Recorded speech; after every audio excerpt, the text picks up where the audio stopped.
Okay, good morning students. So, till last class, what we have studied is, we have studied about what are groups, what are the similarities in groups, what are the similarities in periods, what are the nomenclature of the element that are not discovered, and after they have been discovered they are given the name of the scientists. For example, this one, the atom, the element with atomic number 100 was given Mendelevium. So मैंने कल आपको nomenclature सिखाया था. I have told you about the nomenclature, that if it is written 101, you have to write un. For 1 you have to write un, for 0 you have to write nil, and for again 1 you have to write un, uni. फिर आगे आप इसमें you M suffix जो है आपका you M वो आप add करोगे तो इसका नाम हो जाएगा अनिलियम. नेक्स्ट का आएगा अनिल बायम, ठीक है ना. नेक्स्ट आएगा अनिल ट्रायम. तो मैंने आपको 105 तक बताए थे. आई टोल्ड यू कि आपको अपनी कॉपी में जो भी नोट्स बनाने हैं उसमें कहाँ तक लिखना है, 120 तक लिखना है, ठीक है ना. उसमें से 120 तक लिखना है. तो आई एक्सपेक्ट कि सबने 120 तक लिख लिए होंगे. सबको हर एक को पता चल गया होगा कि 120 तक क्या क्या नेमिंग है, ठीक है ना. तो I want you to name all दोस्त, ठीक है ना. मे बी जब नेक्स्ट क्लास होगी तो मैं वहाँ पर ये सब इस टाइप के क्वेश्चन आपसे डिस्कस करूँ, ठीक है ना. तो इस पार्ट को भी मैं यहीं पर छोड़ता हूँ कि ये सोचता हूँ कि आप 120 तक पूरे एक्स के नाम लिख लोगे, जो ये मैंने आपको तरीका बताया, ठीक है ना. जो भी आपके नाम आ रहे हैं वो आप कहाँ से रीचेक कर सकते हो, अपनी बुक से रीचेक कर सकते हो. और नहीं रीचेक कर रहे हो तो हम ये काम कौन सी क्लास में करेंगे, लाइव क्लास में जरूर करेंगे, ठीक है ना. Next class. अभी इतना करने के बाद what we know we need to discuss about the periodic table is what is the electric configuration of periods and groups. Different period पे क्या हर कॉन्फ़िगरेशन क्या रहेगी, हर अलग ग्रुप में क्या कॉन्फ़िगरेशन रहेगी. जैसे कि मैं आपको ऑलरेडी बता चुका हूँ. If I will talk about periods, तो पीरियड्स में क्या है बेटा, जैसे जैसे पीरियड का नाम है, फर्स्ट पीरियड जो है, ठीक है ना, सेकंड पीरियड, थर्ड पीरियड, जो भी पीरियड है वो बताता है नंबर ऑफ शेल्स, ठीक है ना. शेल्स तो हमें पता है ना, जो हमारे पास सबसे पहला प्रिंसिपल क्वांटम नंबर था हमारा n, उसको बताता है ये पीरियड. इसमें कितने इन सारे सब एटम्स का जो भी इस पीरियड में है, ठीक है ना, उनका जो है वो उनके नंबर ऑफ शेल्स कितने होंगे पीरियड में, ठीक है. ये बताता है सबसे पहली चीज़. तो हम ये बता सकते हैं कि each period of the periodic table indicates the period of the cell, ठीक है. Indicates the principal quantum number of the substance. जो भी इस पीरियड में रखा होगा वो सारे के सारे क्या होंगे, उन सारे के सारे का प्रिंसिपल क्वांटम नंबर जो होगा वो क्या होगा, 1 होगा. फॉर एग्जांपल पहले पीरियड में सिर्फ हाइड्रोजन और हीलियम. तो हाइड्रोजन और हीलियम पहले पीरियड में आते हैं क्योंकि उनका शेल कितना है, दोनों के पास 1 नंबर का शेल है, ठीक है ना. और इसमें मैक्सिमम नंबर ऑफ इलेक्ट्रॉन्स कितने फिल हो सकते हैं, हमारे 2. हमें पता है कि मैक्सिमम कितने इलेक्ट्रॉन फिल हो सकते हैं, 2. तो इसलिए इस वाले पीरियड में कितने एलिमेंट्स हैं, सिर्फ 2 एलिमेंट्स. ऐसे ही सेकंड पीरियड देखें तो सेकंड पीरियड में जो एनर्जी है वो बढ़ चुकी है ऑलरेडी. एन की वैल्यू क्या हो चुकी है, यहाँ पर एन की वैल्यू 2 हो चुकी है, एन की वैल्यू यहाँ 2 हो चुकी है. और मैक्सिमम नंबर ऑफ इलेक्ट्रॉन्स कितने फिल हो सकते हैं, यहाँ पर 8 इलेक्ट्रॉन्स फिल हो सकते हैं. इसलिए सेकंड ग्रुप में कितने एलिमेंट्स हैं, 8 एलिमेंट्स, ठीक है बेटा. इस ग्रुप में कितने एलिमेंट्स थे, 2 एलिमेंट्स. 1 हाइड्रोजन का हमने कुछ डिसाइड नहीं करा है कि क्या ग्रुप होगा क्या नहीं होगा. इसलिए जैसे मैंने आपको बताया कि हाइड्रोजन सबसे ज़्यादा प्रॉब्लम क्रिएट करता था, इसलिए उसको हम किसी भी ग्रुप में लिखते हैं. लेकिन उसको पीरियड हम रख सकते हैं कि फर्स्ट पीरियड में, इसलिए वो फर्स्ट पीरियड के सामने कहीं बीच में लिख दिया जाता है, ठीक है ना, कि इसकी कोई हमने जगह डिफाइन नहीं करी है, ठीक है ना. सब नंबर ऑफ शेल बताते हैं. थर्ड में नंबर ऑफ शेल कितने हो जाएंगे बेटा, 3 हो जाएंगे. And as you know there are कितने एलिमेंट्स, 8 एलिमेंट्स. जगह कितनी होती है थर्ड शेल में, जगह कितनी होती है बेटा, थर्ड शेल में you know there is a space of 18 elements, 18 electrons. लेकिन 80 एलिमेंट्स आते हैं यहाँ पर भी, ठीक है ना.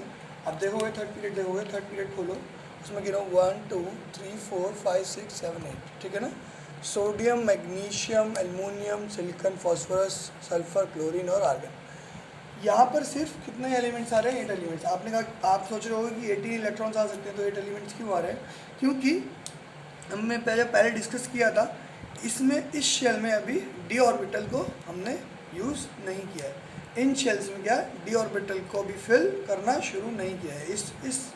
इस शेल में सिर्फ पी ऑर्बिटल तक फिल हुए हैं सारे, ठीक है ना। जैसे ही डी ऑर्बिटल फिल होना शुरू हो जाएंगे तब आप ये 18 एलिमेंट्स डाल सकते हो। तो पी ऑर्बिटल में तो 18 एलिमेंट्स आते हैं ना। तो थर्ड शेल में, तो सॉरी थर्ड पीरियड में क्या होता है बेटा, थर्ड पीरियड में आपके n तो 3 के बराबर है, लेकिन आपका अभी 3D शुरू नहीं होता, क्योंकि 3D जो है वो 4s के बाद आता है, ठीक है ना। बस यही इशू है यहाँ पर कि यहाँ पर आ तो 18 इलेक्ट्रॉन सकते थे, लेकिन सिर्फ 8 एलिमेंट्स ही आते हैं थर्ड पीरियड में, ठीक है ना। फोर्थ पीरियड में हमारे कितने यहाँ पर एलिमेंट्स हैं हमारे पास? तो हमारे पास यहाँ पर 18 एलिमेंट्स हैं फोर्थ पीरियड में। जब आप देखोगे तो फोर्थ में 18 एलिमेंट्स है, n की वैल्यू कितनी हो जाएगी 4, ठीक है ना। मैक्सिमम नंबर ऑफ इलेक्ट्रॉन कितने फिल हो सकते हैं? 32 इलेक्ट्रॉन्स, ठीक है ना। क्योंकि अब डी ऑर्बिटल भी आ चुका है और उसके बाद आपके पास 4s ऑर्बिटल भी है, ठीक है ना। अब ये जो आगे जो इसका फ्लो है वो ऐसे रहेगा कि हर बार एलिमेंट्स कितने आएंगे? 18 ही आएंगे। एलिमेंट्स कितने आएंगे? 18 ही आएंगे जब ये बढ़ेगा आगे, ठीक है ना, ठीक है ना। एलिमेंट्स कितने आएंगे? हमेशा 18 ही आएंगे। क्योंकि जो हमारे पास अबाव प्रिंसिपल है, बिकॉज अबाव प्रिंसिपल है, जो हमारे पास अबाव प्रिंसिपल है वो ये क्या कहता है, वो ये बताता है कि जो कई बार जो s ऑर्बिटल है, 5s ऑर्बिटल, वो किससे पहले आ जाता है? वो 5d से पहले आ जाता है, ठीक है ना। तो फिफ्थ डी ऑर्बिटल तो पहले बढ़ता नहीं है, लेकिन आपका फिफ्थ s ऑर्बिटल पहले, मतलब फोर्थ s ऑर्बिटल उस समय बढ़ रहा होता है, फिफ्थ s 6s बढ़ जाता है, लेकिन 5d ऑर्बिटल तब तक बढ़ता ही नहीं, क्योंकि उसकी एनर्जी ज़्यादा होती है। तो इस वजह से क्या होता है, हमारे ये सारे 18 एलिमेंट्स आते हैं, ठीक है ना। तो अगर अबव प्रिंसिपल या ये सब पॉलीएक्सक्लूजन ये सब पहले डेवलप नहीं हुए होते तो हमें मॉडर्न पीरियड टेबल बनाना बहुत मुश्किल हो जाता है, ठीक है ना। क्योंकि मॉडर्न पीरियड टेबल बनने से पहले ये सारे के सारे प्रिंसिपल और ये स्ट्रक्चर ऑफ एटम डेवलप हो चुके थे, इसलिए हमारी जो मॉडर्न पीरियड टेबल है वो एकदम सही सटीक बैठी, ठीक है ना। नहीं तो ये भी फेल हो जाती, जैसे मेंटली लोग फेल हुए, क्योंकि उस समय पे कई चीज़ें डेवलप हुई ही नहीं थी, ठीक है ना।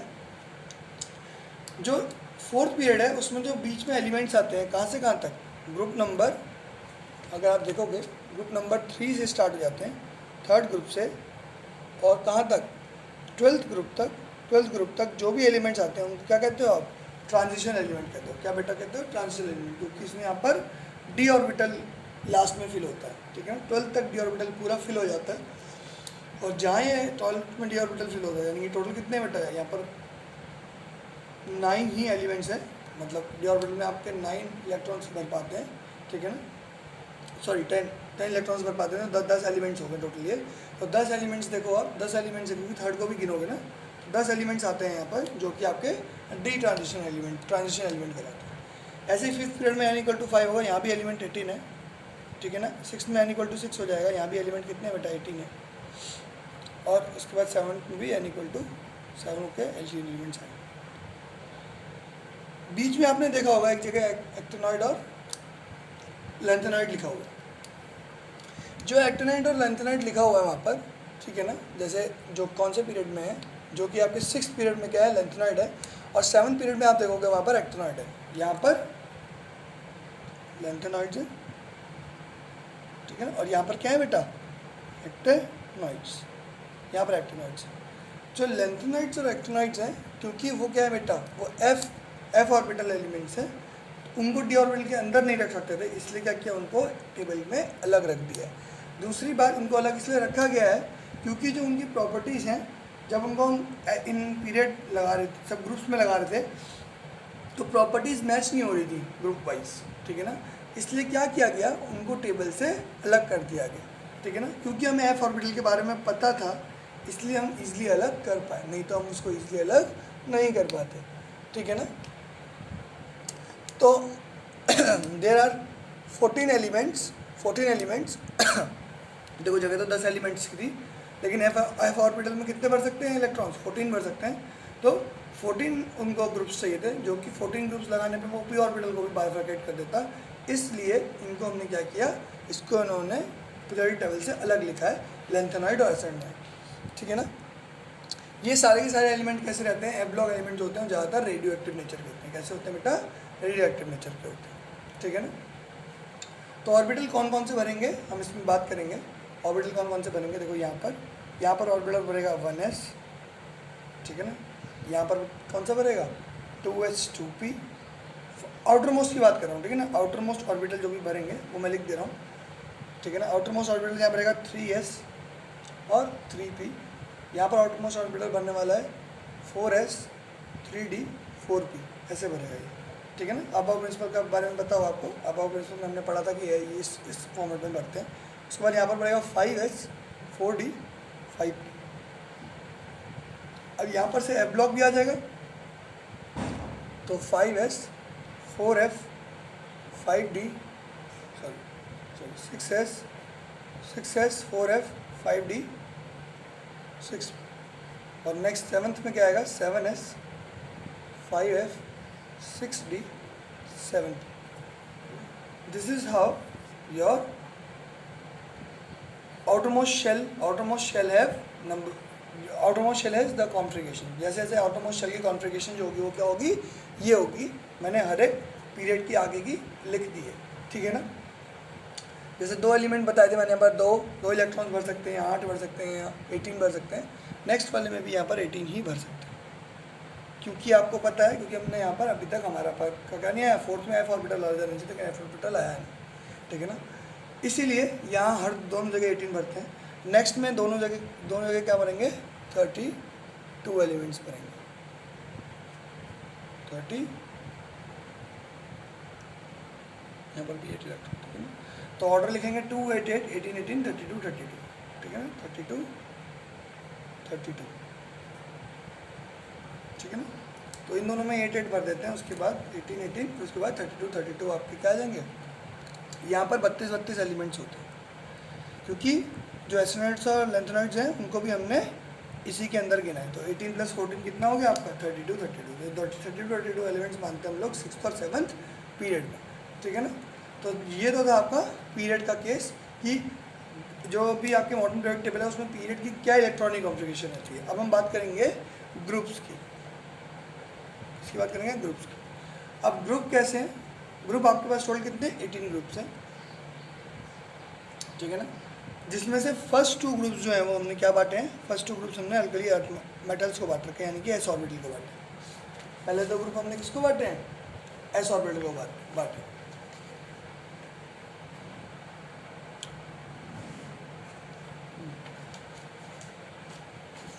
शायद से मैंने कल भी आपको इसके बारे में डिस्कस किया था, कि ग्रुप्स में कैसे आपकी कॉन्फ़िगरेशन चलती है।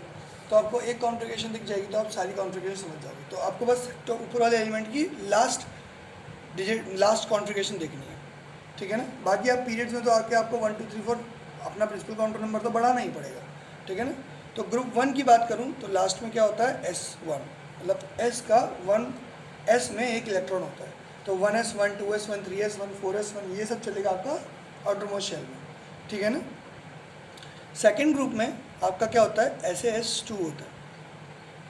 ठीक है ना। थर्ड ग्रुप में जो आपका फाइनल जो लास्ट में भरा जाता है वो क्या भरा जाता है, थर्ड ग्रुप में आपका भरा जाता है 3D1 D1, मतलब D1 से थर्ड से शुरू होता है, सॉरी फोर्थ ग्रुप से शुरू होता है, और क्या आएगा आपका D1 लिखा होगा वहाँ पर लास्ट में। ठीक है ना। फोर्थ में लिखा होगा D2, फिफ्थ में लिखा होगा D3, सिक्स में लिखा होगा D4, सेवन्थ में लिखा होगा, सिक्स में D4 के साथ साथ क्या लिखा हो सकता है, सॉरी सेवन्थ में लिखा होगा D5, और एट्थ में लिखा होगा, एट्थ में भी क्या लिखा होगा बेटा, एट्थ में क्या लिखा होगा D6, नाइन्थ में D7,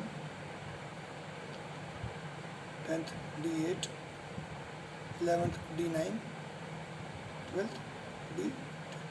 अगर प्रिंसिपल क्वांटम नंबर तो चलता रहेगा, सिर्फ यहाँ ऑर्बिटल के समझ में आप समझ लो कि ऑर्बिटल्स में क्या लिखा होगा, क्योंकि आगे तो हर एक एलिमेंट का अलग होगा, ठीक है नहीं। तो ग्रुप वाइज हमारे पास आखिरी ऑर्बिटल कितने फिल हो रहे हैं ये बता रहे हैं। अब देखो मैंने आपको एक बात बताई थी कि हाफ फील्ड शेल जो होते हैं वो ज़्यादा के स्टेबल होते हैं। हाफ फील्ड शेल जो होते हैं वो ज़्यादा स्टेबल होते हैं। तो क्या होता है, जो D4 है वो क्या हो जाता है, D5 हो जाता है, और इसके साथ जो 4s लिखा होता है वो 4s कैसा हो जाता है, जो आउटरमोस्ट शेल होगा यहाँ पर 4s भी होगा ना, तो यहाँ पर जब 4s लिखा होता है वो 4s1 लिखा होता है, 4s1 की जगह वो क्या हो जाता है 4s2 हो जाता है, ठीक है ना। यहाँ पर क्या हो जाता है 4s2 लिखा होता है, 4s2 की जगह 4s1 हो जाता है। अगर मैं कौन से पीरियड की बात करूँ, फोर्थ पीरियड की बात करूँ, तो 4s क्या लिखा होता है 4s2 लिखा होता है, यहाँ पर 4s2 4s1 हो जाता है। वो एक इलेक्ट्रॉन कहाँ आता है D5 बना देता है, और D5 जैसे ही बनाता है तो वो क्या होती है उसकी स्टेबल स्टेट हो जाती है, ठीक है ना। तो ऐसे स्टेबल हो जाता है सब्सटेंस, ठीक है ना। तो ऐसा कौन सा सब्सटेंस है इसके बारे में बात कर रहा हूँ, तो क्रोमियम एक ऐसा सब्सटेंस है जो कि स्टेबल स्टेट, जो कि उसकी ग्राउंड स्टेट होती है, उसमें क्या होता है, उसमें आउटरमोस्ट शेल में क्या हो जाता है, कितना जाता है बेटा D5 हो जाता है, कितना जाता है बेटा D5 हो जाता है। समझ में आया बेटा, उसकी ग्राउंड स्टेट पे क्या हो जाता है क्रोमियम D5 हो जाता है, ठीक है ना। जिसका आंसर आपको जो क्वेश्चन मैंने आपको वैसे भी दिया था, ठीक है ना। तो इसकी ग्राउंड स्टेट में क्या रहता है, ये D5 में रहता है। चलो नेक्स्ट क्वेश्चन देखते हैं। ये तो हो गए 12 ग्रुप्स। उसके बाद 13th ग्रुप में जो हमारे पास आता है वो क्या आता है, फिर उसके बाद p ऑर्बिटल शुरू हो जाता है, क्योंकि 13 ग्रुप से क्या है हमारे पास p ब्लॉक एलिमेंट्स। तो 13 ग्रुप में आउटरमोस्ट शेल में क्या आता है आपका P1 आता है, 14th में P2 आता है, 15th में P3 आता है, 16th में P4 आता है, 17th में P5 आता है, 18th में P6, ठीक है ना। This is how your orbitals are completed in every group. अब आप बोलोगे लेंथेनाइड और एसिटोनाइड्स। लेंथेनाइड्स और एसिटोनाइड्स यहाँ से भी शुरू करते हैं हम लोग, ठीक है ना। जैसे लेंथेनाइड और एसिटोनाइड्स कहाँ पढ़े रहते हैं, हमारे ग्रुप नंबर 3 से स्टार्ट होते हैं, और आगे उसमें ग्रुप्स चलते रहते हैं। तो ये किसी ग्रुप में नहीं होते, ये अलग से लिखे होते हैं। तो लेंथेनाइड्स की स्टार्टिंग कैसे होती है, F1 से होती है, F1 से स्टार्ट होते हैं वो, F1 से स्टार्ट होते हैं, और कब तक बढ़ते हैं, पूरे 14th एलिमेंट जो होता है F14 तक बढ़ता है। तो ये इसकी ऑटोमोस्ट कॉन्फ़िगरेशन होगी F1 से F14 तक, ठीक है ना। F1 से F14 तक होती है, और ये 4 से शुरू होता है, 4th ग्रुप से। जब आपका 4F आता है, 4F कब आता है, 6th ग्रुप में आता है, तो 4F से शुरू होता है, ठीक है ना। और 4F और 5F में रहता है, 5F1 से लेकर 5F14 तक जाता है, ठीक है ना। कौन कौन से ग्रुप में होगा ये, कौन कौन से नंबर में होगा आपको पता, आपको इससे समझ में आ जाएगा। जैसे मैंने यहाँ पर P लिखा है, तो 4P1 का होगा, 4th ग्रुप में होगा आपका। अगर मैं आपसे पूछता कि D लिखा हुआ है, D6 लिखा हुआ है, तो कौन सा D है, कौन सा D मैंने बनाना है, मान लो आपने 4D बनाना है, तो 4D किस में आ रहा है, 4D आपने देखा कौन से ग्रुप में आ रहा है, फिफ्थ पीरियड में आ रहा है, तो यानी कि इसका ग्रुप होगा 8 और पीरियड होगा 5th। तो फिफ्थ ग्रुप में 8th पीरियड में आप देखोगे तो आपको क्या दिखेगा, 4D6 दिखेगा, आपको क्या दिखेगा, 4D6 दिखेगा। तो ऐसे इन दोनों की हेल्प से आप क्या बता सकते हो कि एक्चुअल इलेक्ट्रॉनिक कॉन्फ़िगरेशन, जो भी आपका नंबर ऑफ, जो भी आपका एटम है, जो भी जिस भी है वो ब्लॉक में पड़ा हुआ है, वो आप बता सकते हो कि एग्जैक्ट नंबर ऑफ एटम क्या होता है। जिन एटम्स के लास्ट की कॉन्फ़िगरेशन किस पे खत्म होती है, S पे खत्म होती है, उनको क्या कहते हैं हम लोग, S ब्लॉक एलिमेंट। क्या कहते हैं बेटा, S ब्लॉक एलिमेंट, ठीक है ना।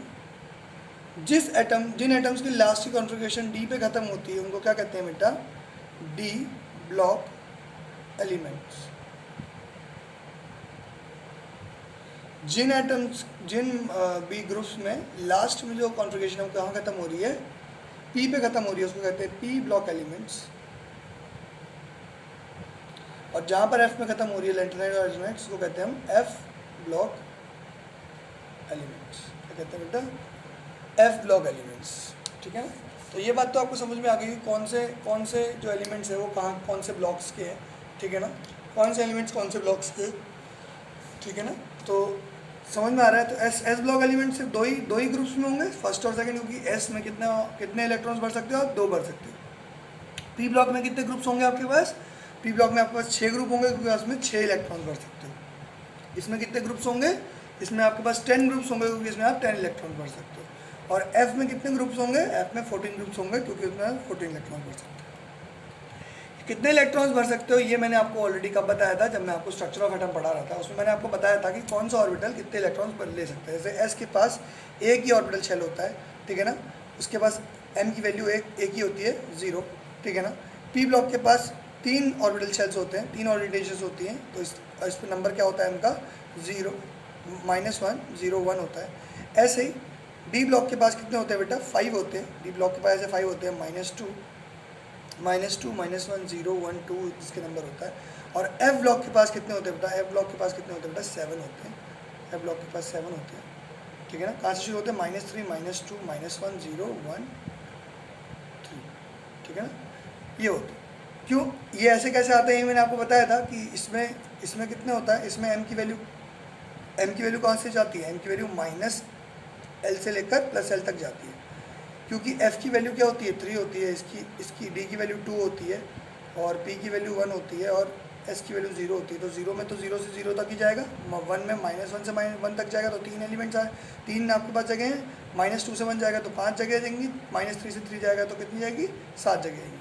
और हर ऑर्बिटल के अंदर कितने आपके इलेक्ट्रॉन्स आ सकते हैं, 2 आ सकते हैं। तो इसके पास 2 इलेक्ट्रॉन्स रखने की जगह है, इसके पास 2, 3 या 6 इलेक्ट्रॉन्स रखने की जगह है ऐसे। इसके पास कितनी इलेक्ट्रॉन्स रखने की जगह है, 10 इलेक्ट्रॉन्स रखने की, 5 2 10, और उसके पास 7 है तो 7 2 14 इलेक्ट्रॉन्स रखने की जगह है। तो ऐसे आपके नंबर ऑफ इलेक्ट्रॉन्स आते हैं, और ऐसे ही हमने क्या किया है, number of elements in the group decide करा है कि कितने कितने होंगे हर ब्लॉक के पास, ठीक है ना। ये बात तो समझ में आ गई। तो इसको बहुत ईजिली हम याद कर सकते हैं, ठीक है ना।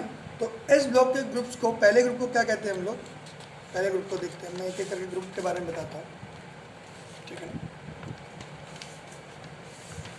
पहले ग्रुप को हम क्या कहते हैं बेटा, पहले ग्रुप को हम कहते हैं, पहले ग्रुप को हम क्या कहते हैं बेटा, पहले ग्रुप को कहते हैं ग्रुप 1। इसको कहते हैं हम अल्कली मेटल्स, ठीक है ना। और सेकंड ग्रुप को कहते हैं हम लोग alkali earth metals. Earth metals होते दोनों ही मेटल्स हैं, बस इनका नाम क्या रखा है, अल्कली मेटल्स और अल्कली अर्थ मेटल्स, ठीक है ना, क्योंकि ये सबसे अच्छे हाइड्रोक्साइड्स बनाते हैं, ठीक है ना। तो इन दोनों को, ये 2 इंपॉर्टेंट ग्रुप्स हैं, इनको याद रखना है। तो बहुत इजी है याद रखना।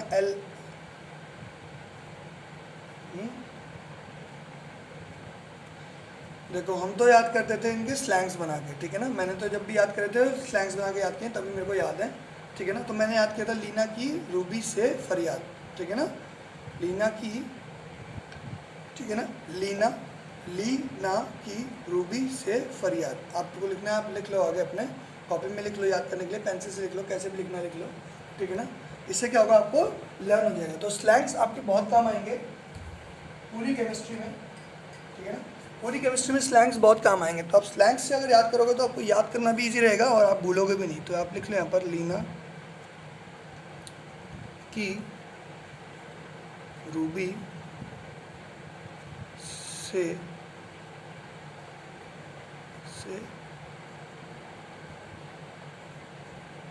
फरियाद, ऐसे लिख लो वापस से, लीना की रूबी से फरियाद, ऐसे याद हो जाएगा।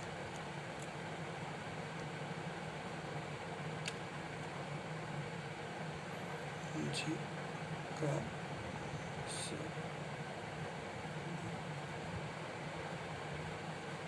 ठीक है ना। तो इसको मैंने याद किया था BMG, मैंने तो ऐसे किया था BMG याद कर लिया, BMG का सर बड़ा, ठीक है ना, BMG का सर बड़ा, ठीक है ना भाई, ये याद करा। तो ये तो 2 एलिमेंट्स के ये दो जो हमारे ग्रुप्स थे, इनको याद करना काफ़ी इजी है, और ये बहुत ज़्यादा यूज़ में आते हैं, इसलिए इनको याद करना बहुत ज़रूरी है, ठीक है ना। अभी आपकी इस क्लास में तो आपको एक से सबसे ज़्यादा जरूरत पड़ेगी, आगे हम लोग एस ब्लॉक एलिमेंट का एक पूरा चैप्टर पढ़ेंगे। तो जब वो चैप्टर पढ़ेंगे तो आपको वो अच्छे से आना भी चाहिए। तो इसलिए आपको ये दोनों तो याद करने ही करने हैं, ठीक है ना। बहुत ईजी याद करना, स्लैंग्स के थ्रू अगर याद करोगे तो एकदम याद हो जाएंगे, स्लैंग्स के थ्रू अगर याद करोगे तो एकदम याद हो जाएंगे।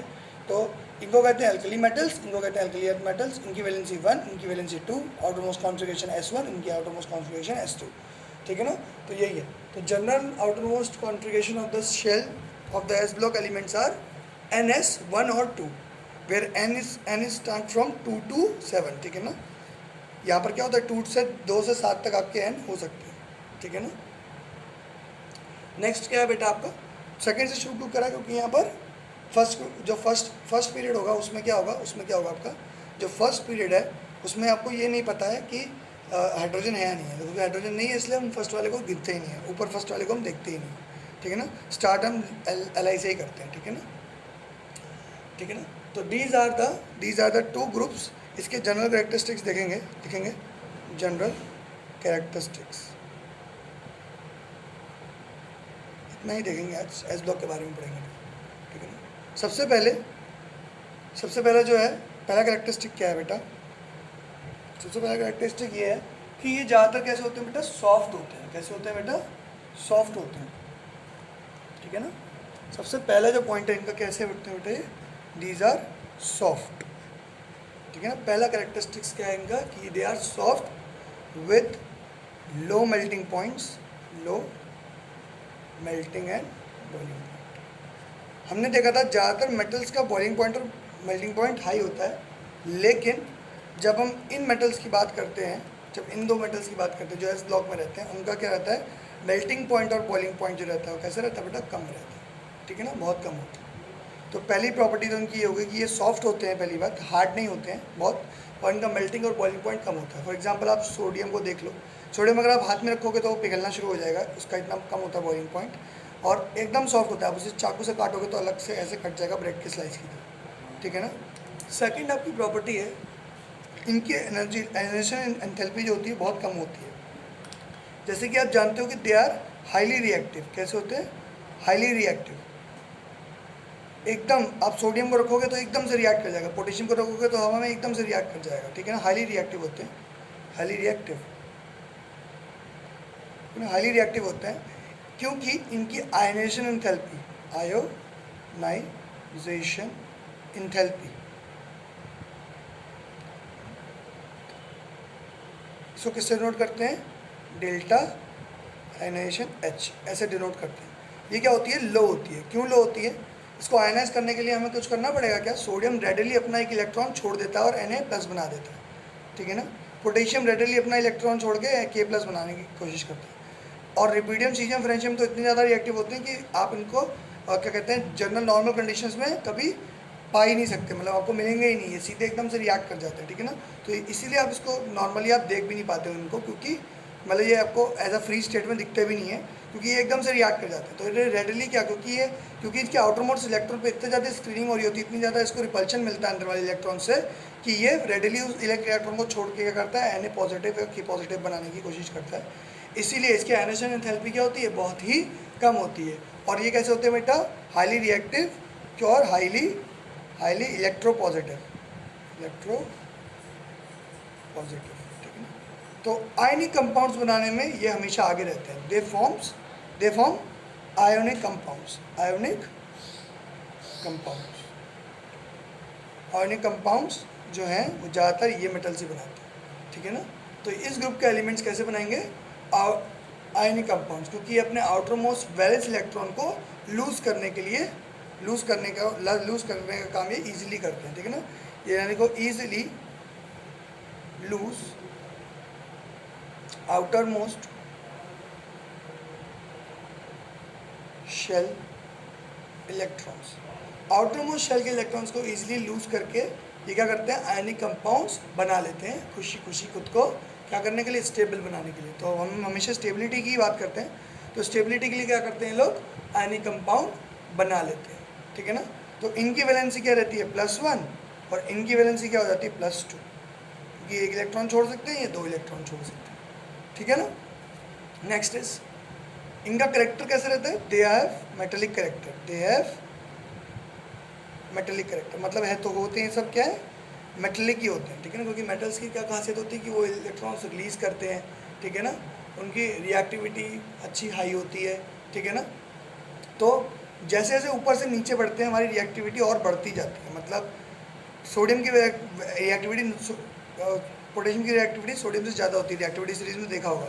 तो अगर हम इनकी बात करें तो फ्रेंशियम की सबसे ज़्यादा होती है, उससे कम सीजियम, से कम रुबिडियम।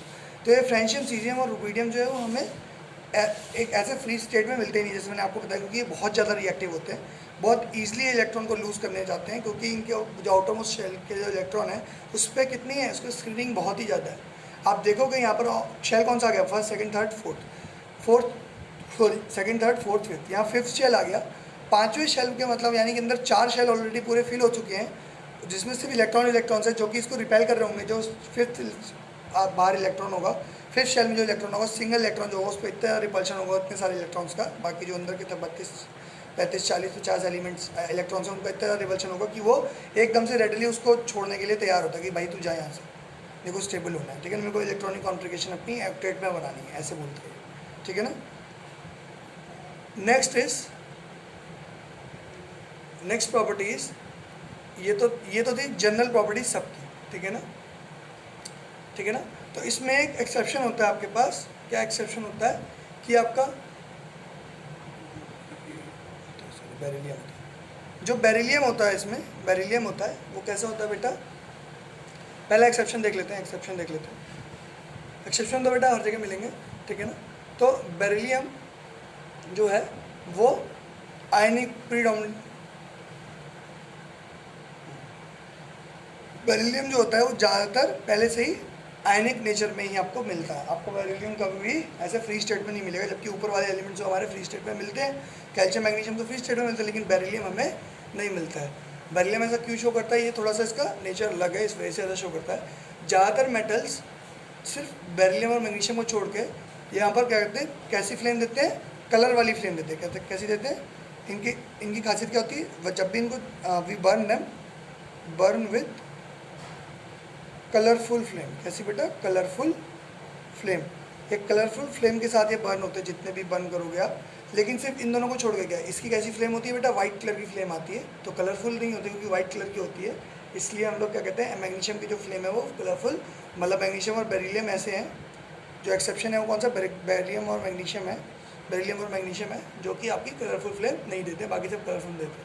ये सारे के सारे क्या होते हैं बेटा, स्ट्रॉन्ग रिड्यूसिंग एजेंट्स होते हैं, क्योंकि खुद ऑक्सीडाइज हो जाते हैं ना। जो खुद ऑक्सीडाइज होता है वो क्या होता है, रिड्यूसिंग एजेंट होता है, ठीक है ना। आपने पढ़ा होगा 10th क्लास में, जो खुद ऑक्सीडाइज होता है वो क्या होता है, रिड्यूसिंग एजेंट होता है। तो ये बहुत जल्दी ऑक्सीडाइज हो जाते हैं, एकदम से इनकी ऑक्सीडेशन स्टेट प्लस में जाती है, 0 से प्लस में चली जाती है, इसलिए क्या होते हैं, स्ट्रॉन्ग रिड्यूसिंग एजेंट्स होते हैं, ठीक है ना। और सारे के सारे क्या होते हैं, good conductor of heat and electricity. सब हीट और इलेक्ट्रिसिटी के क्या होते हैं, good conductor. These are the characteristics of your S block element that has been discussed. कल हम पी और डी और एफ ब्लॉक के एलिमेंट्स की प्रॉपर्टीज़ को डिस्कस करेंगे नेक्स्ट क्लास में, ठीक है ना। Thank you for today's class, ठीक है ना। आपको कॉपी में सिर्फ इतना लिखना है, ये कैरेक्टरिस्टिक्स के बारे में लिखना है, ठीक है ना। This will be your homework. मैं अभी आपको भेज देता हूँ आपका असाइनमेंट। तो असाइनमेंट में आपको क्या लिखना है, general characteristics of this alkali metals और मेटल्स। और आपको बगल में ऐसी, जैसे मैंने ये बना रखा है, ऐसे ही आपको ये साथ में लिख देना है। इसमें आप पेंसिल से ऐसे लिख सकते हो, और आप, ताकि आपको स्लैंग से याद हो जाए इजीली, ठीक है ना। आप अपना स्लैंग बना सकते हो, नो प्रॉब्लम। मेरा स्लैंग है, मैंने अपना स्लैंग आपको बता दिया कि मैं कैसे याद करता हूँ, ठीक है ना। Thank you guys, thank you for the class.